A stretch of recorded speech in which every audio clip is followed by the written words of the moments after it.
Welcome to Alzheimer Speaks Radio. I'm your host, Lori LeBay, and I'm so excited that you're joining us today.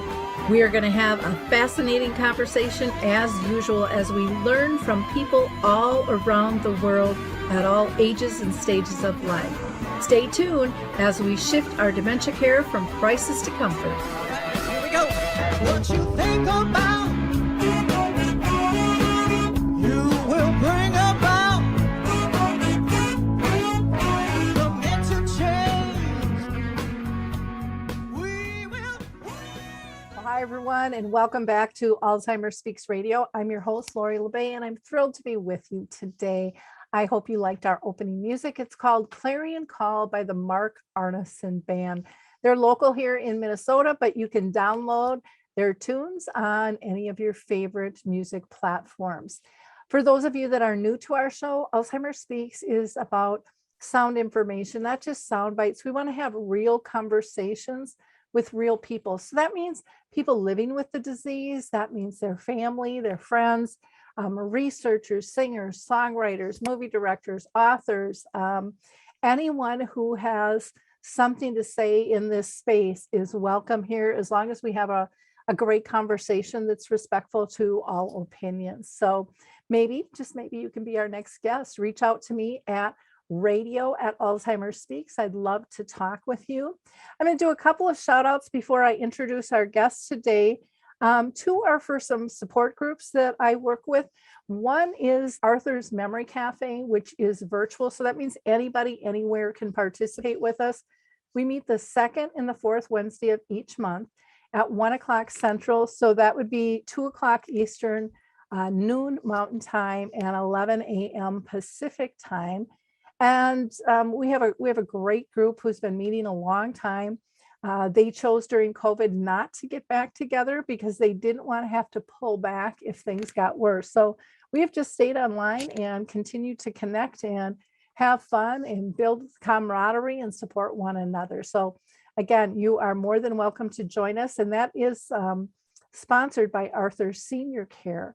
The other one we do once a month, and that is sponsored by Brookdale North Oaks. And that is an in-person kind of caregiver connect program that we do. And we meet the last Wednesday of each month at 10 o'clock at the Shoreview Community Center here in Minnesota. So needless to say, that's for locals. If you are interested in either of those, just reach out to me at radio@Alzheimer Speaks, and I'll get you more information.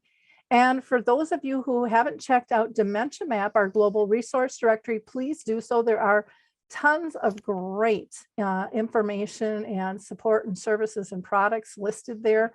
People really like the activities area, especially with COVID. Lots of great free stuff that you can tap into. I am going to just talk a little bit about Picnic Health. I don't know if you're aware of them. They're a new research group, and you can go to picnichealth.com/speaks. And when you register, you'll get $25. Now, Picnic Health, what they do is they collect your digital data of all your medical records, and they put it into one online account, which is pretty cool. And then you can actually consent to have researchers look over that information. And that allows them to gather data that they wouldn't normally get from a regular clinical trial. And each of us, our health history tells a story. And so, that might help lend to a breakthrough. So if you're interested in that, again, go to picnichealth.com/speaks.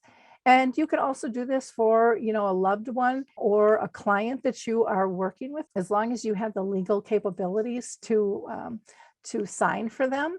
And so check out picnichealth.com/speaks.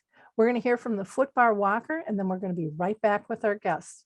Introducing the life-changing Footbar Walker. I'm Peggy from Danville, Kentucky, and I'm 91 years old. The Footbar Walker revolutionized my care of George. It absolutely benefits the patient and the caregiver both, and that's the beauty of it. It's so easy to use. It folds up just like a dream. I got it in and out of the car without any effort at all. The saving that I made from having to put him in a nursing home came to about $192,000. Does someone you love use a walker? Do they struggle struggle to get up from a seated position? Are you a caregiver dealing with physical pain and stress as you help your patient? The Foot Bar Walker was designed to assist not only the patient, but also the caregiver. Patients have more control standing up, and no lifting from the caregiver is required. See how it works at thefootbarwalker.com. That's thefootbarwalker.com. Peggy, would you recommend the Foot Bar Walker? Do I ever? I would not be in the health that I'm in today at this age had it not been for the Foot Bar Walker. So today I am thrilled to introduce you to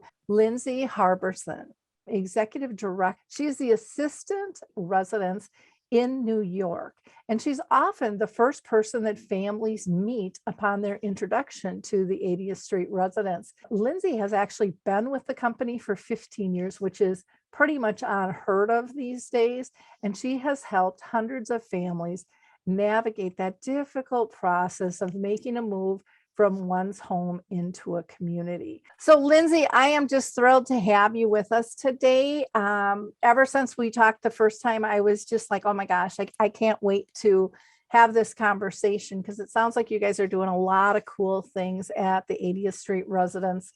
And so first of all, thanks for taking the time to be with us. I know an hour is a chunk of time, but I promise it'll fly by really quickly. So again, thank you and welcome to the show. Absolutely. My pleasure. I'm really excited to be here today to kind of talk about 80th Street and just, what an interesting landscape, everything that's going on in the dementia world right now. Full disclosure, I am sitting in my office in New York City. I am located on the ground floor, so while I don't anticipate there's going to be a lot of background noise, you may occasionally hear a child or a dog outside, but just wanted to give everybody the heads up. That's where I currently am. So. Okay, not a problem, not a problem. I know trash is usually collected in the evenings. I remember that when I've gone to visit a few times and stuff in the middle of the night here in the trash trucks, because in Minnesota, that's not when we do it, but we are not as compact as you guys are either in the city. Well, yes. I always like to start out by first asking if you've been personally touched by dementia in your own family or circle of friends. If you wouldn't mind sharing that, that's always helpful to our audience. Absolutely. So my grandmother, my Oma, is 82 years old currently, and she was diagnosed with dementia in her 70s. At the time, we did not know she had dementia. We honestly just kind of thought she was getting a little eclectic in her older age and really loving life with my grandpa and just, really socializing, always wanting to go out to the country club to have dinner. They lived in a sort of a retirement community. And as time went on, we realized, okay, Oma is definitely, not just being eclectic and eccentric, but something is going on here. With my grandfather being her primary caregiver, it was really kind of hard to encourage him to take her to the doctor and kind of get a workup and see what's going on. And unfortunately, she was diagnosed with Alzheimer's. But what I will tell you is I actually just came back from Florida this past weekend. I spent a quick trip down there. I got to spend a few hours with her. She is in an assisted living residence now. And she is happy. And that is really so important to us as family members. So I have been touched. My grandmother is a very special person to me. We lived with her when I was little. We were one of those families where you had a multi-generational home. And, she's a very special woman. So I have definitely been touched by this disease personally. Okay. Well, thanks for sharing. And I love when you talk about, being eclectic and well, maybe it's a little more than that, because it's so easy for families to do that because nobody wants to go to dementia land. No, no, not at all. And, can I ask how did your grandpa do with, let's get this diagnosis? Because I know sometimes spouses really push back and they're just not ready to go there at all. He really struggled with it. He was very protective of her and, being an old school Italian man who, worked his whole life and took care of everything, and managed, everything in their lives. I think when we saw that this was kind of out of his control and we needed to get it looked at, it was really difficult for him. And I will tell you, it definitely took a toll on him. He unfortunately passed away 2 years ago, but the caregiving burden, even with living in an assisted living facility, he took on everything, and it was hard for him. And, we supported as much as we could, but at the same time, it's their lives together and you can only do so much. So Exactly. And it is about incorporating their wishes and respecting them. But then again, you got this safety line too, that it's kind of a tightrope sometimes in that yes, situation. Well, why don't you tell us a little bit more about 80th Street Residence and what are you sure. guys all about? So we are a very, special community. And I know there's so many incredible memory care assisted living facilities out there, but 80th Street Residence is the only entirely devoted cognitive impairment care community in New York City.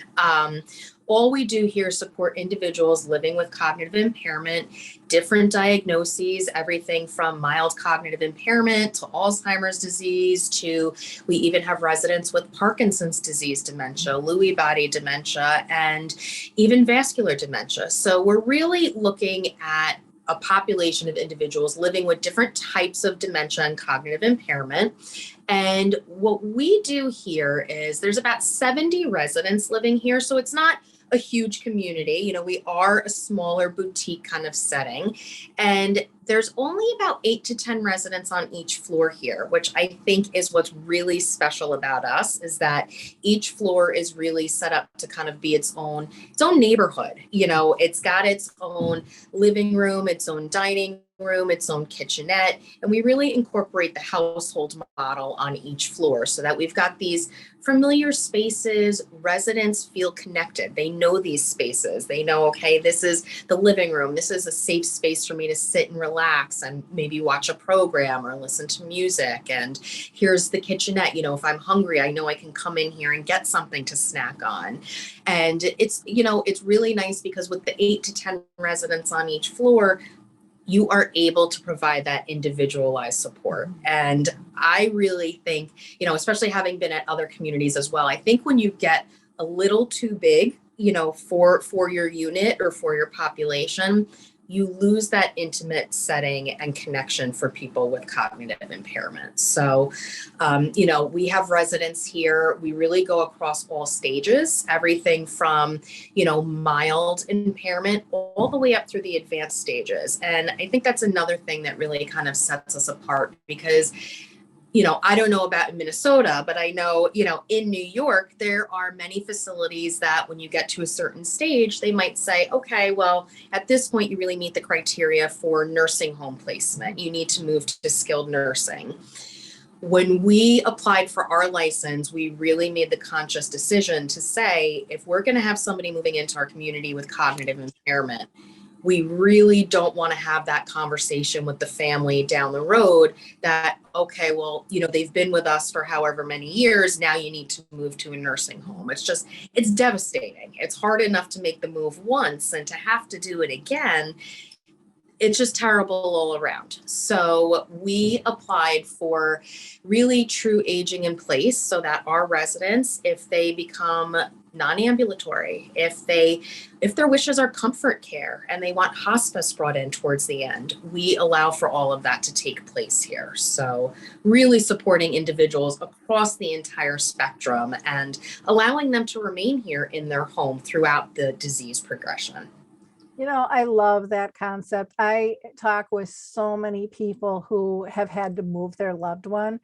And like you said, it's difficult the first time, but then as the disease progresses, it's even harder because you can't explain it. You can't rationalize it. And now in COVID, a lot of times you can't even be there to support them through that transition. And that is devastating, not only for the person with the disease, but the family and friends as well.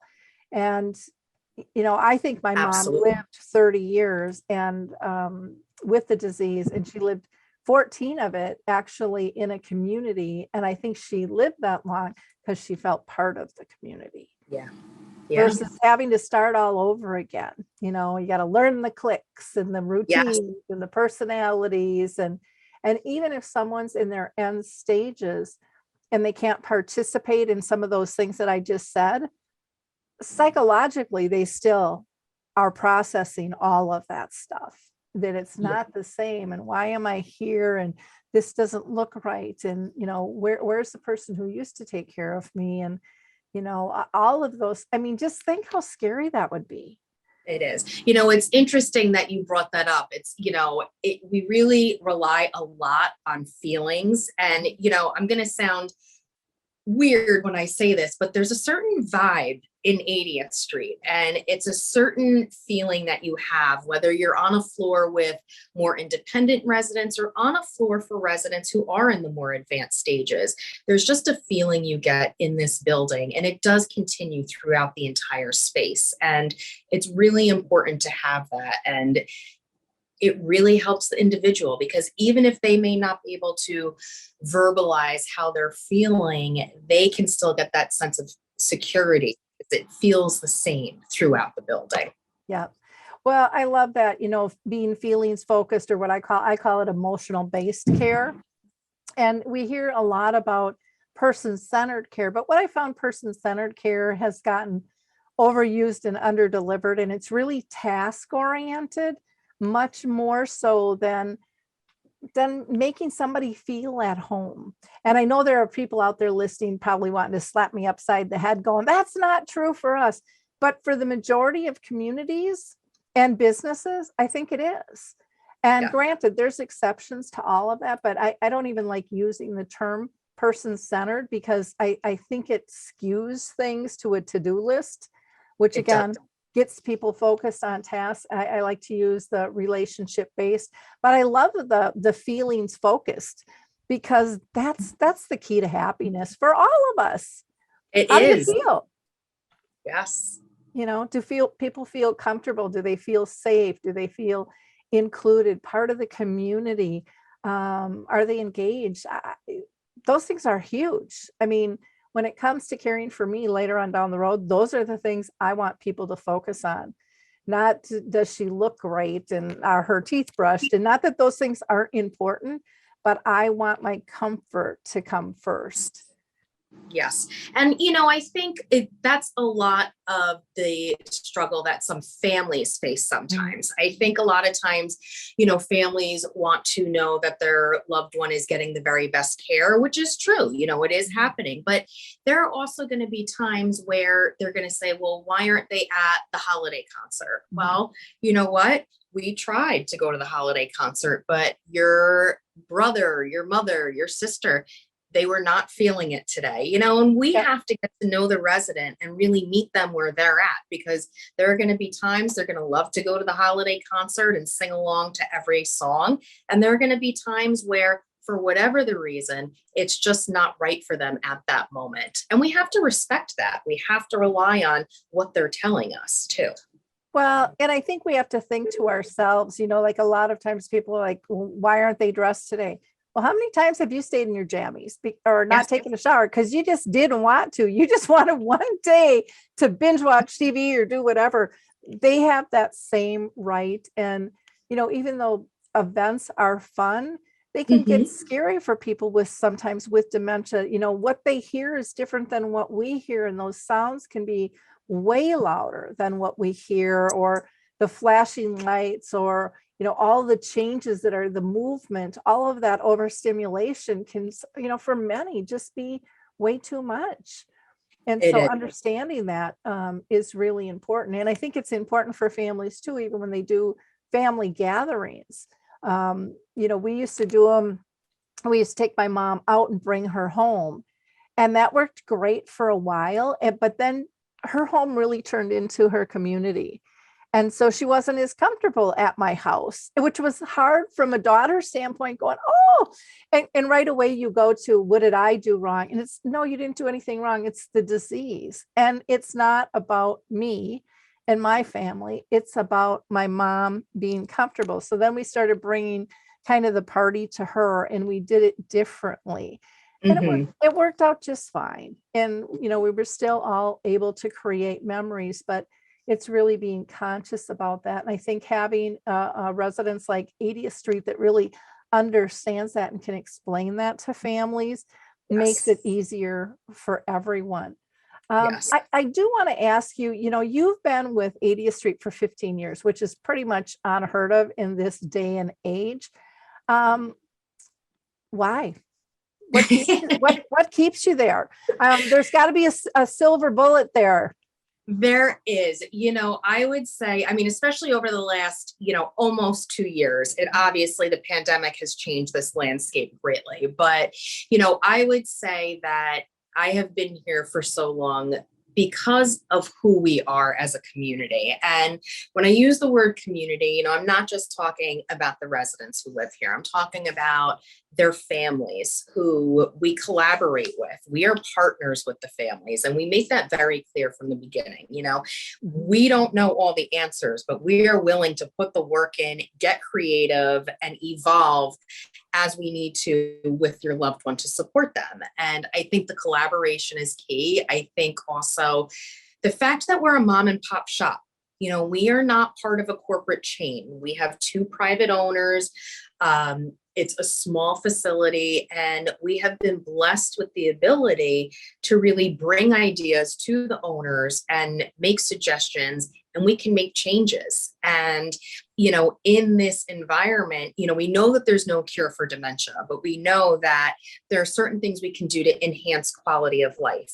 And if that means we want to partner with, different activities vendors and be bringing them in to provide more support for the residents, or maybe we want to partner with a biosecurity company to come in and help us with infection control during COVID. We can do these things because the owners say, yes, let's do what we need to do, rather than going up that corporate chain and not being able to do what we really want to do. So I think that's part of it too, being able to evolve and change with the changing landscape and with our residents is very important. It's a special place, and a lot of the staff has been here for a long time. It's not just me, Claire Shanley, who's our executive director, she's been here for 15 years. Jackie Liebau, who is our social worker, she actually started here about 6 years ago. She was our activities director and went back and got her master's in social work while working here. And she's our social worker case manager now. She's also the mommy to our house dog, Eloise, who is a Great Dane, 1 year old. Eloise is our pet therapy dog who's here Sunday through Thursday. And it's really nice to be in a collaborative environment where we know we're doing the best we can do every possible day for the residents and for their families and friends. Yeah, I so get the piece about being part of the mom and pop shop where you're actually heard. And I would imagine not just you are heard, but families are heard as well in terms of what's going on. Critical aspect. That's one of the things I love about my job is, well, I'm it, and but being able to be creative and think out of the box and do things that aren't being done out there, truly, listening, and implementing what you hear, the best you can. There's nothing better than that. You talked about the other long-term staff that are there. The consistency of care is wonderful, but I would say the consistency of relationships is even more important, because everybody has a checklist and everybody has a job description, and that can be consistent. But when you know the resident history, when you know your staff history, that's powerful stuff. Then you're getting to the nitty gritty, and you're really able to build a team that is oiled well and works good together. And to me, that's the sweet spot. That's where the magic really comes into play. You mentioned, a few things about what sets you apart from other memory care communities. What are, you've got a lot of stuff going on there. I mean, one, I was shocked when you said, we're really the only one in New York, doing this. And in Minnesota, we have all different types of levels and all different types of communities. And we have communities that say you can stay here forever. And then all of a sudden, oh, no, you can't. and people go, but you said. Yeah. And that's a common thing and a big struggle for people. And usually it has to do with maybe a behavior. But I think a lot of times that behavior isn't dealt with because the staff isn't consistent and they don't know the relationships. They don't know the trigger points. And then all of a sudden it's out of hand and someone goes to the hospital for a behavior and then they're like, nope, you can't come back. And families are just distraught over that. So what are some things that really make you different? Are there some other points that you wanted to make about the care in the community? Definitely. I think, honestly, a big part of what sets us aside, besides sort of our physical layout in these neighborhoods and just the ability to age in place, we've got a lot of different support systems put into place for residents. And they may not all necessarily need them from the get-go, but maybe down the road, it's something that can support the residents. So we really feel very strongly with partnering with clinical support. We have nurses here 24 hours a day, but it's really important to have those physicians that can come in and support. So we have a internist who's here weekly. We have several geriatric psychiatrists who come in. And the reason we have several is because maybe one psychiatrist might do better with this particular resident, where the other psychiatrist who does more talk therapy might be a better fit for this resident. We want to look at each person and really pair them up with the right fit. We have a podiatrist who will come in. We have dental support that comes in. But I really think probably another big support that's important for the residents is physical therapy, occupational therapy, and also a speech language pathologist who does cognitive therapy support for the residents. And that really is huge for a lot of the residents because it not only helps them feel a little more independent and empowered, but it also helps our staff. The staff will learn, okay, Lindsey needs a 30-second pause in between offering controlled choices. So these clinical, experts who come in are really supportive, not only for the residents, but for the staff and the family. Because now if we have a resident who maybe is having more tremors when they're trying to feed themselves, rather than saying, okay, we have to feed them, what can we do? Can we offer finger food choices instead, where we don't need to use the utensils? Can we offer special weighted utensils where it's a little bit easier, might cut back, the tremors for that resident?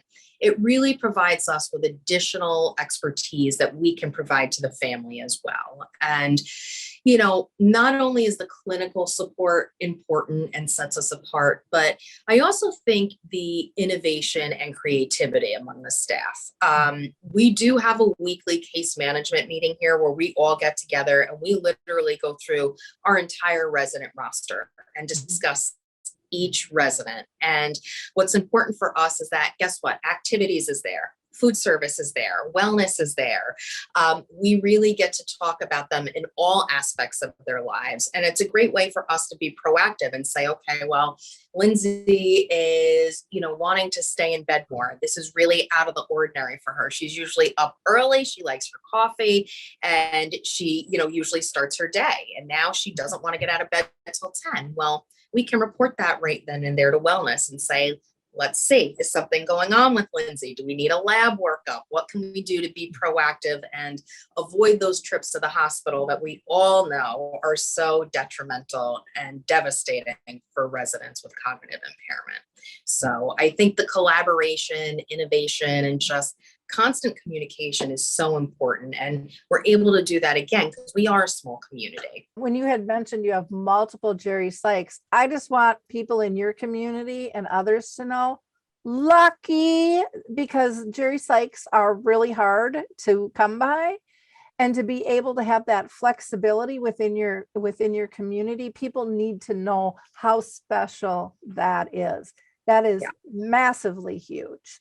And when you can get someone who can, work with, I hate calling them behaviors, but those reactions that aren't desired or are changes, and you're kind of figuring out what's behind them, how do we work with that? That is key to happiness and calmness and keeping everybody on the same page. Really, really big. And I love all of the various clinical supports. I'm going to mention one thing that might be of interest to you. I'll just give them a plug. It's called the Alzheimer's Research Project, and it's through music. And actually, it's part of Dementia Map, our global resource directory that you're on. But she is offering, for people to participate in a trial free, and it has with teaching them how to play piano. Even if they can't play, you can put their hands in this pattern. She's had amazing results from people who, weren't communicating, to all of a sudden telling her after 3 or 4 sessions, doesn't your back hurt? Do you need to go get a chair?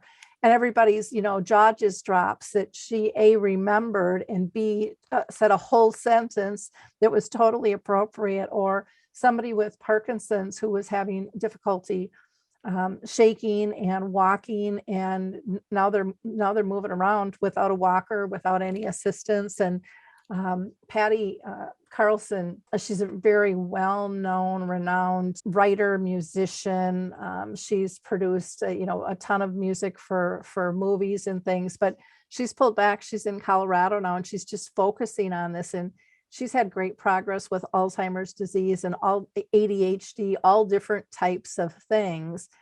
And so, if you've got a piano around, it might be something just to try. Music is incredible. I mean, it's so powerful for people across sort of all the different spectrums of dementia. And I'm definitely going to look into it, because we've seen it here, the right tunes for the right individual, and, one-on-one sessions versus group sessions. It's so powerful for so many people. I'm definitely going to look into that. Yeah, it's pretty cool. And she's just a sweetheart.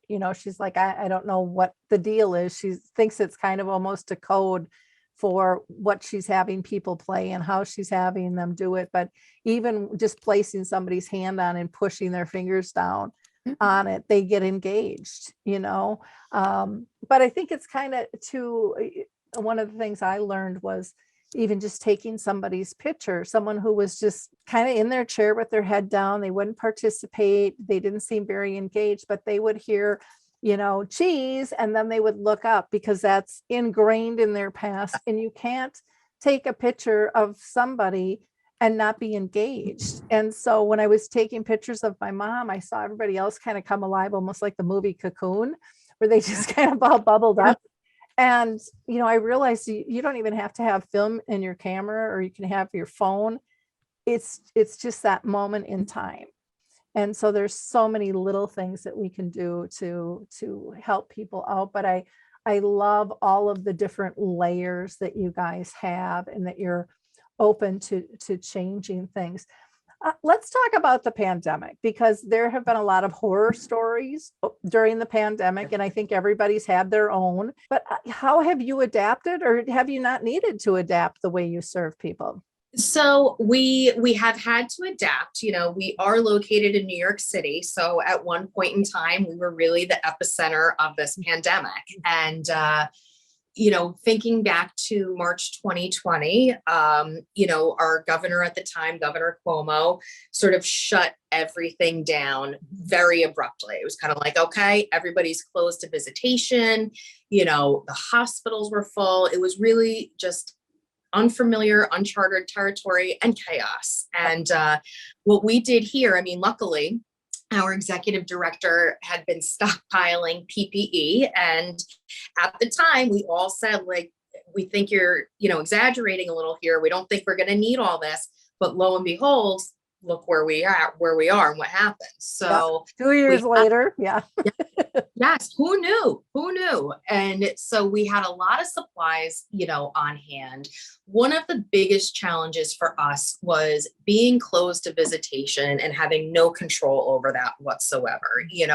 Even if we had no COVID cases in the building, the state of New York really just closed visitation for everywhere as a stopgap measure to try and keep the virus from not coming into facilities. So we understand why, but it was absolutely heartbreaking. You have these residents who rely on seeing their loved ones, their connections, on a regular basis, and not being able to see them.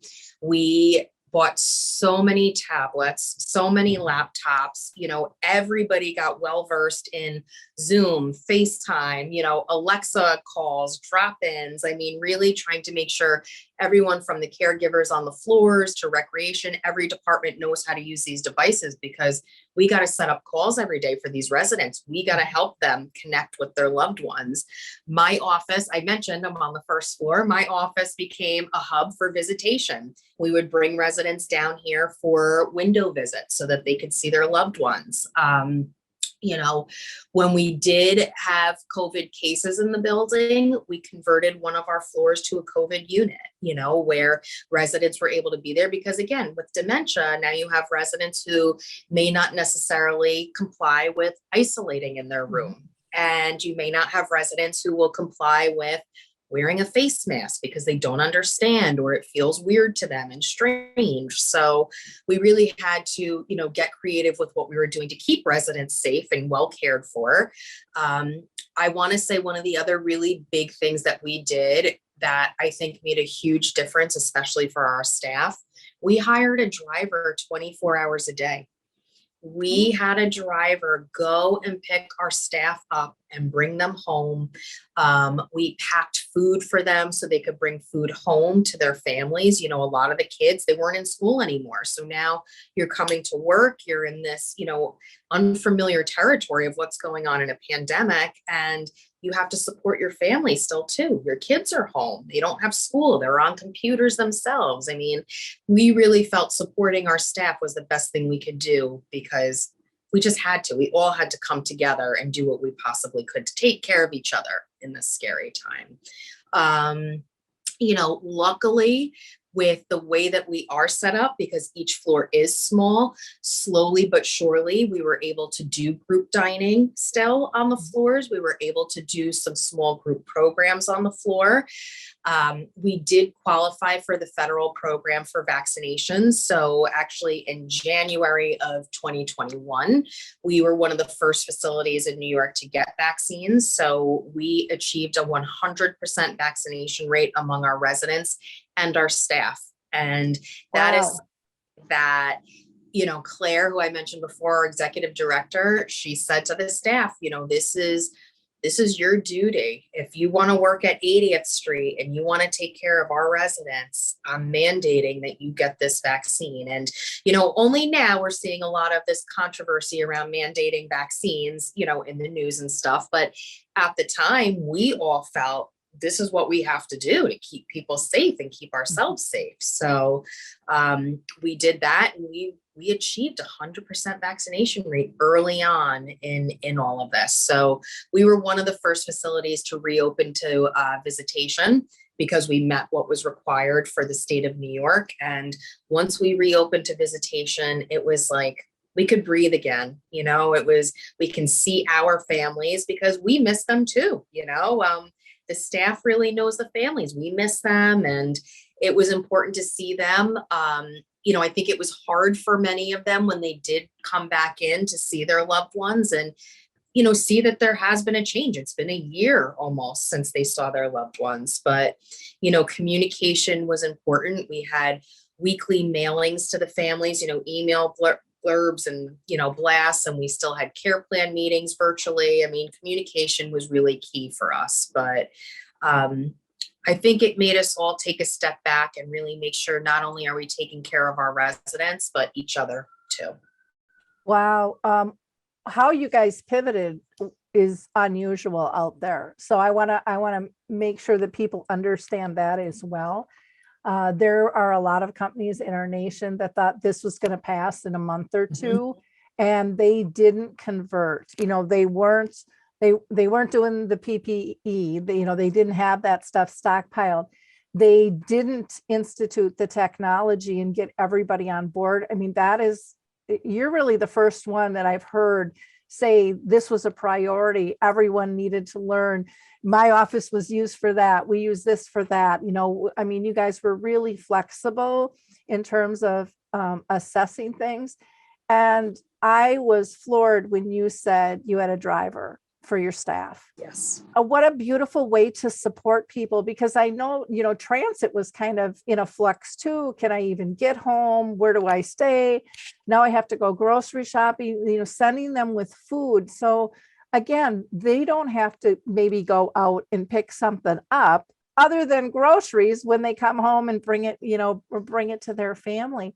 Just being able to have that peace of mind and that one less thing says so much about your company and really about caring about the health of everyone. That's pretty spectacular. And then I don't think I've heard anyone say they've had 100% vaccination anywhere with staff and residents. And I talk to a lot of people all around the world. Again, these are huge, huge things that you guys should be really, really proud of.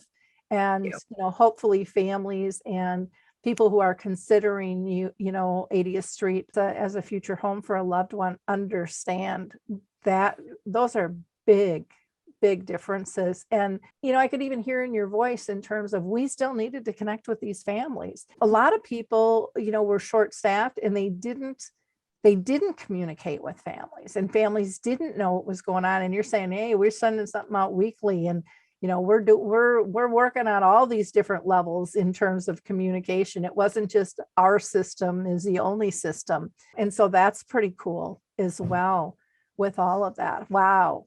I knew I was going to be impressed with this conversation, but I really, really, truly am extremely impressed with how you guys worked. And I know just watching over TV what you guys were all going through.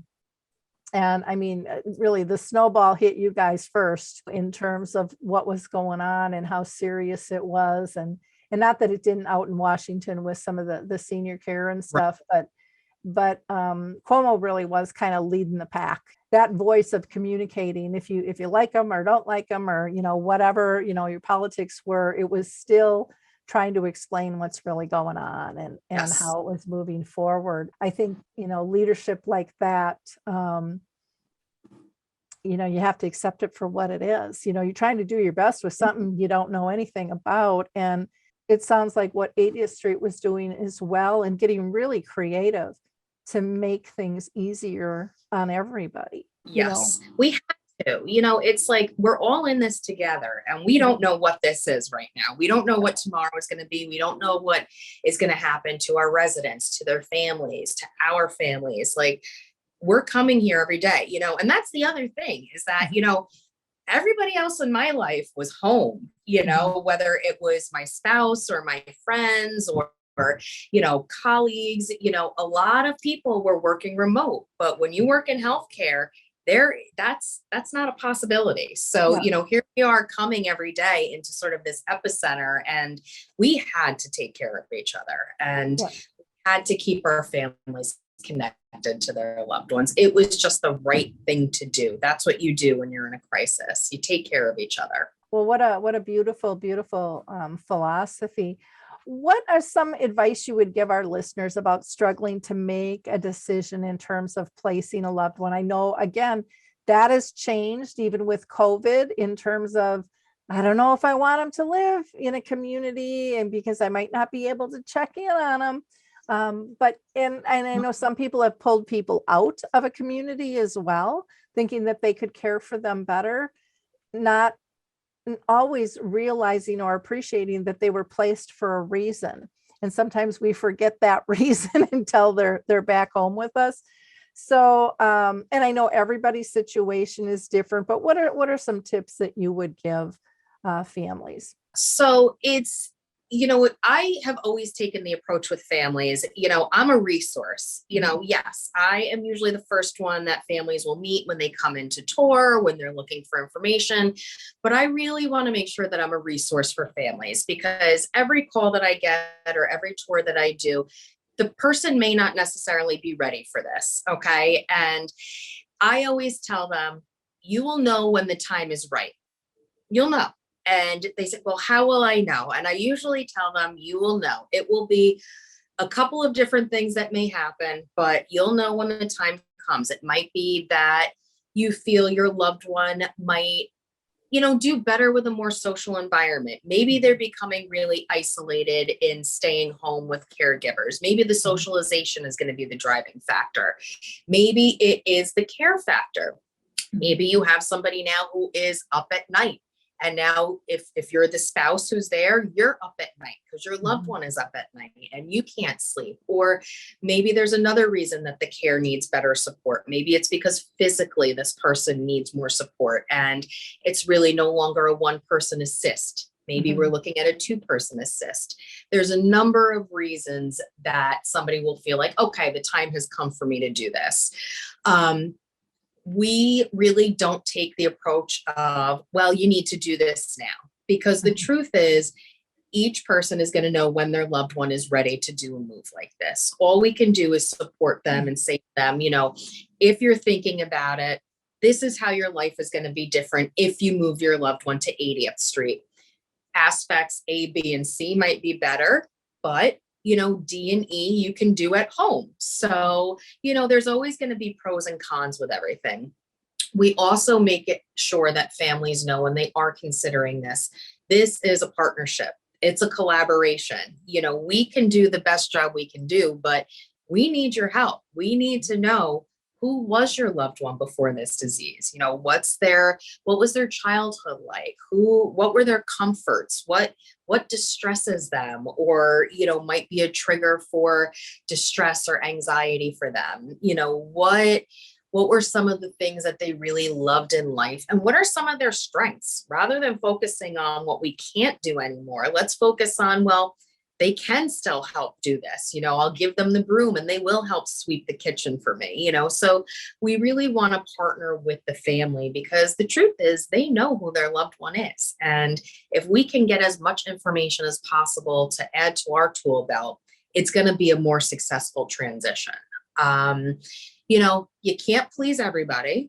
We know that, but that's also why that collaboration is so important, because we can say to the family, listen, this is where we think we can be really successful with your loved one, but you're going to need to have to meet us halfway, because this is where we think, your loved one will be okay, but you may have difficulty with this aspect. So we have the family support group. We have different people you can speak with who have been through this before you make that decision, to make a move, because the truth is we want every move to be successful. And in order to do that, you've got to support the family.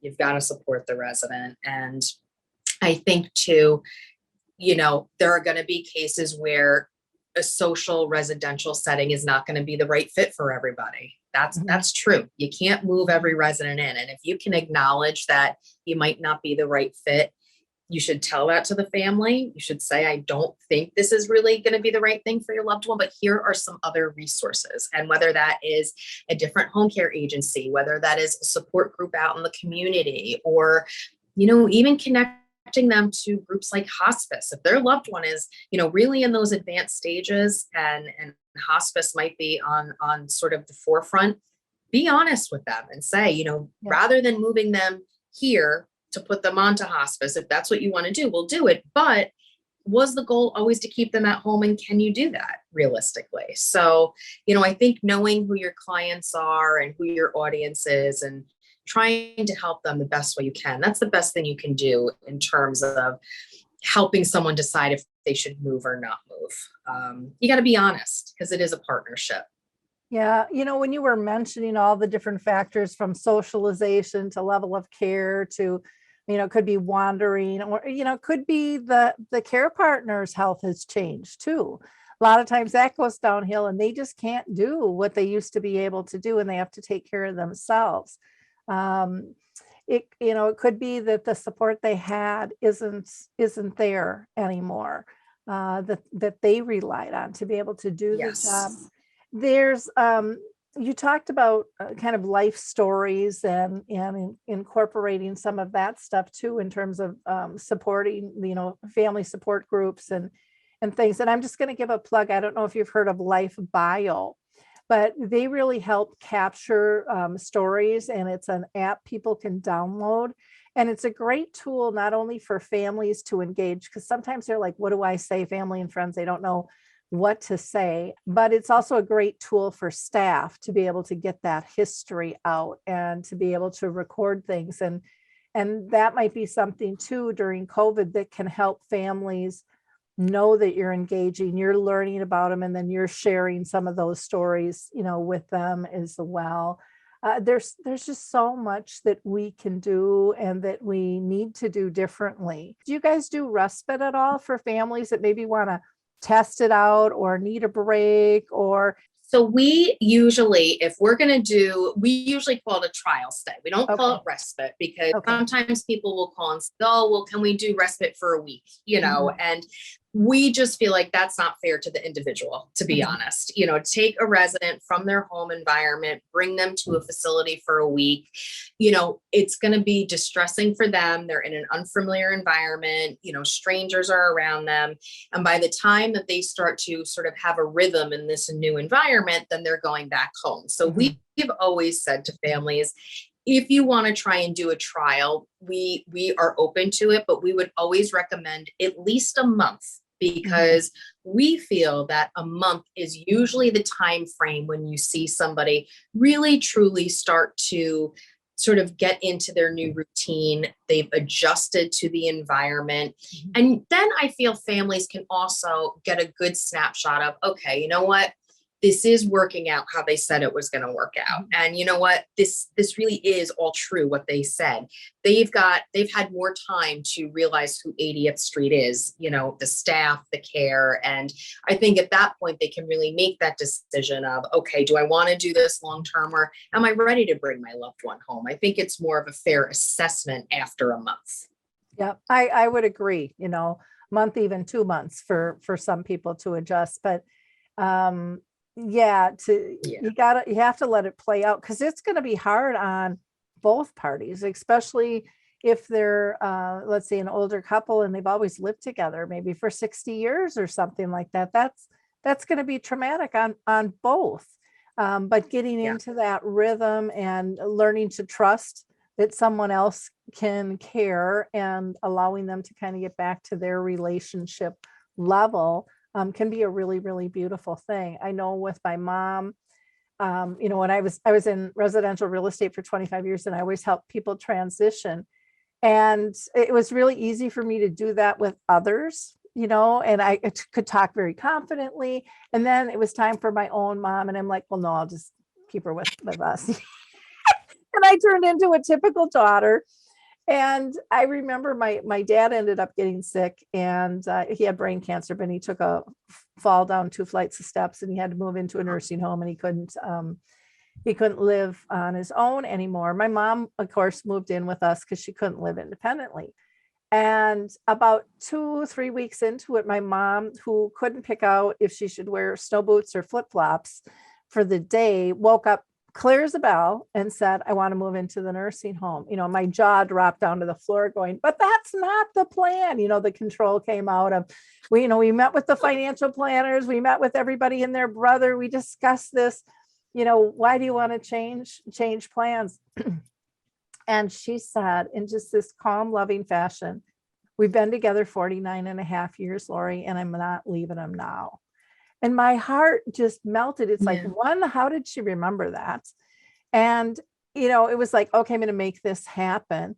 And so, I called the nursing home, and they said, well, my dad had a roommate. They said, well, we'll move him out and mom can move in there. And I said, no, she doesn't have to watch him die, because we'll lose both of them, And so they said, well, where do you want her to be? And I said, I want her on the highest functioning floor because she's so social. And I said, but she needs to have one meal and one activity every day on that floor. And then the rest of the time I had flexibility. I could just bring her up, to be with my dad, because she couldn't maneuver floors or anything. And, a couple of months later, my dad had passed. But by then, my mom had gotten so adjusted, and she really just, she just blossomed being around peers. And that's something I couldn't offer as a daughter. No matter how I tried, I couldn't be her peer. And to be able to see that in play during an activity and things where she was so happy and just herself. And it was like, okay, I get it now. I get it now. But I didn't Mhm. totally get it until I saw that moment. And it was just such a powerful Yeah. thing to witness. And I think part of it is our ego gets in the way, thinking nobody can do it like I can do it. Even though you would never say that out loud, your inside kind of feels that way. And it's amazing. I mean, all of us like to have our circle of friends. And just because somebody has dementia, that doesn't change.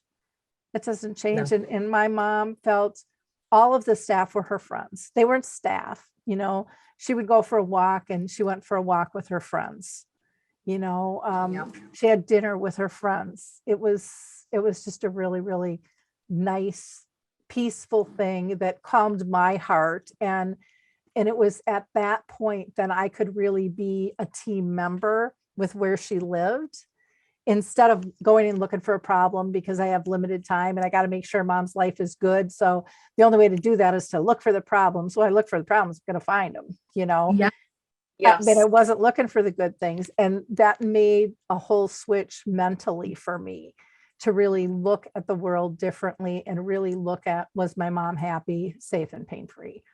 Just Yes. really, really simple things. So I'm so glad we had this conversation. You are a very unique community out there that people really need to understand, is delivering services differently.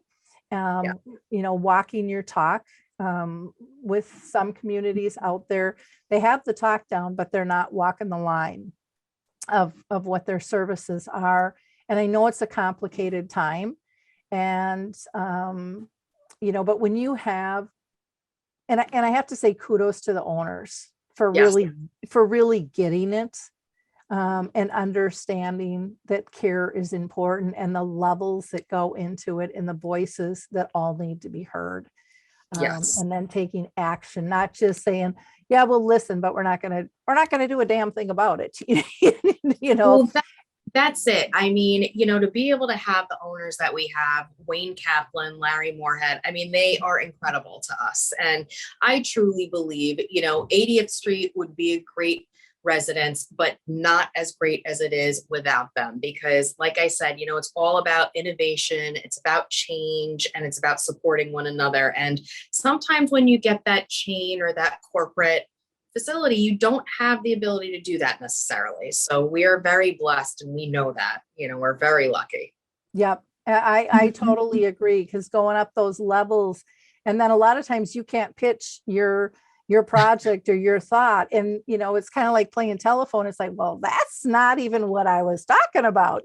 No wonder they said no, or the priorities change of the person who's delivering it. And, and it can take so long sometimes that you don't need it anymore. Now we need something else. So having that direct communication in a timely fashion that's taken seriously is massive.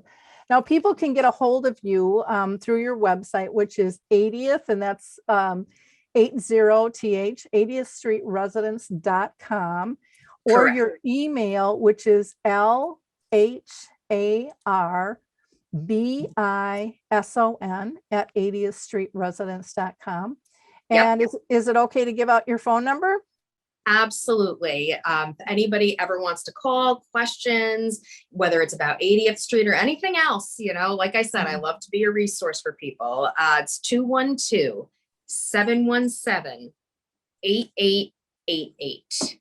Okay, great. And then you guys are on Facebook and you're on LinkedIn by just looking up 80th Street Residence.